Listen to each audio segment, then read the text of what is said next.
Hello everyone, Victor Sloan here again. Just outside again, walking my dog as usual. And just wanted to discuss with you the concept of beauty and masculinity.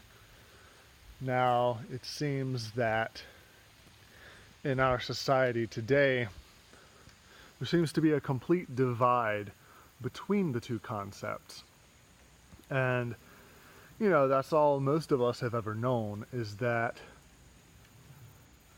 in many cases, in most cases, beauty is considered a feminine trait.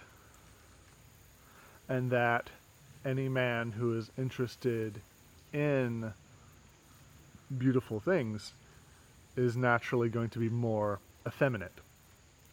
And in some cases, this may be true. And as a people, we have a tendency to judge this, shame this, tell him that, oh, if he's any sort of real man, he doesn't need to like these things. He doesn't need to be interested in such things. And, I feel like that's wrong because, we have this life here and now. We don't know for a fact whether there is another life after this one. So we need to make the most of this life here and now. We have to find our joy and our peace in the moment. And so, you know, there's no need to be shaming each other over things we like that don't harm another person. And, along those lines, I would also say that there is no true division between beauty and masculinity. If we look back before what some would say the Victorian era, there actually was a male beauty standard. One of my favorite examples is, the Vikings are what everyone wants to worship as like the ideal man. Like, oh, you've got your beards and your muscles and your blood-stained axe, and that's really not the reality. They're actually, this is the fun part, actually the Norsemen, the Vikings, in their era would have been then what we consider, metrosexuals now. We consider them, a lot of times in our society, we consider them less manly because they groom themselves well, because they do their hair, they, might get a manicure or a pedicure, they might even wear makeup. And so many people want to scoff at the idea of a man wearing makeup. Woo! Just about dropped you there. Now, do I wear makeup personally? No, I don't. But other guys might. I know men who like wearing fingernail polish. I grew up, when I grew up, I was a member for a while of the goth subculture. All kinds of guys wearing, black fingernail polish, black eyeliner.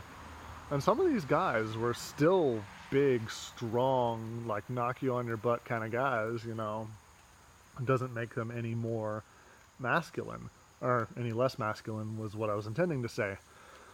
But,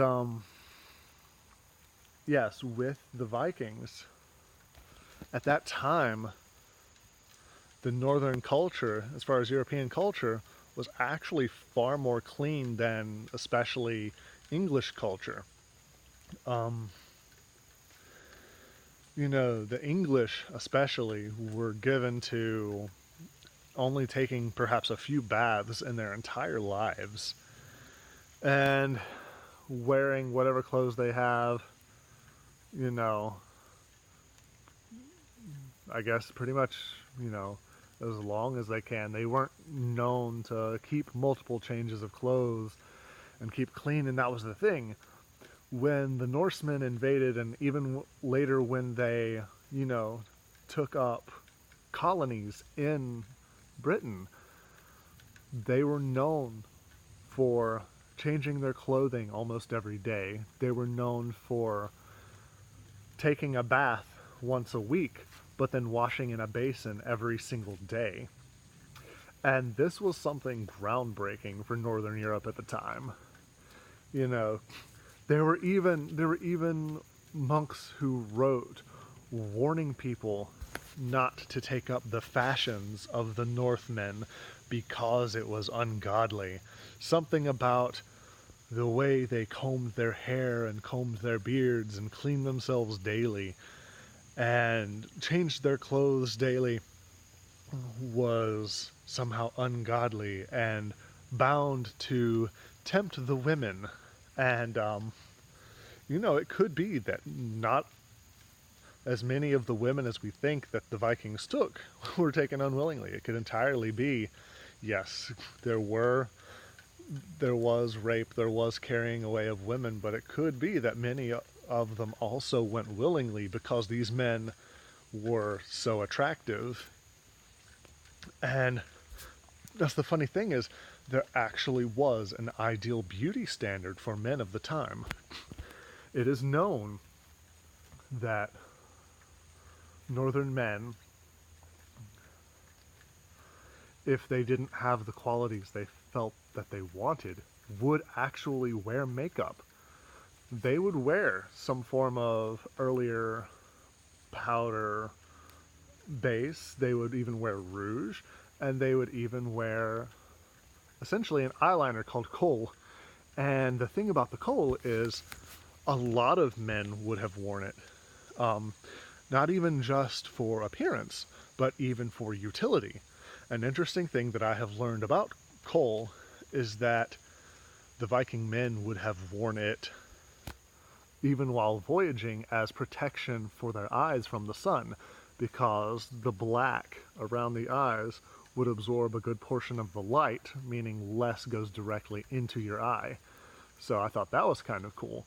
And it's considered that even during times of war, I believe it may have been recorded that occasionally they would black out the entire eye area with kohl in order to have a more intimidating appearance. But yeah, that's the thing. Even these big, strong, manly warrior Viking men wore makeup. That is what it is. Those are the facts. And even more so still, it was actually a common practice to use powdered lime to bleach their hair blonde, because blonde was the desirable trait to have. They considered blonde to be the most beautiful hairstyle. So they would actually bleach their hair, even as far back as the 1st century AD. Well, sorry, 1st millennia AD, 10th century, 11th century. Forgive my misspeakings, but even as far back as then, men and women were both wearing makeup, were both bleaching their hair, all of these things.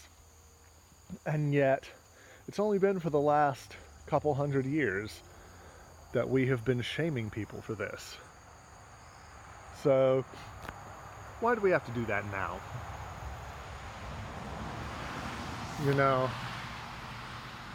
Why do people find it valuable to tear other people down? Do you really have to tear someone else down to make yourself feel better? And so,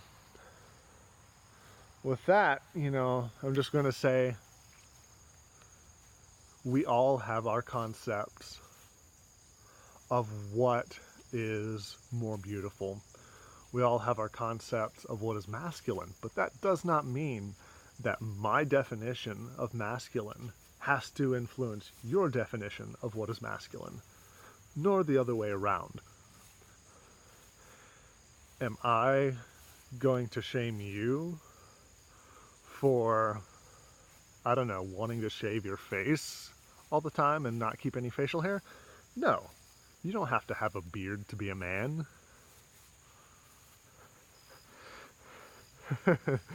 That makes me think.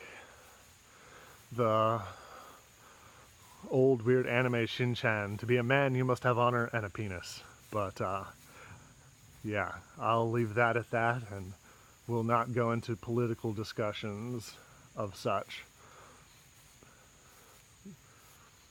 I will leave it at that.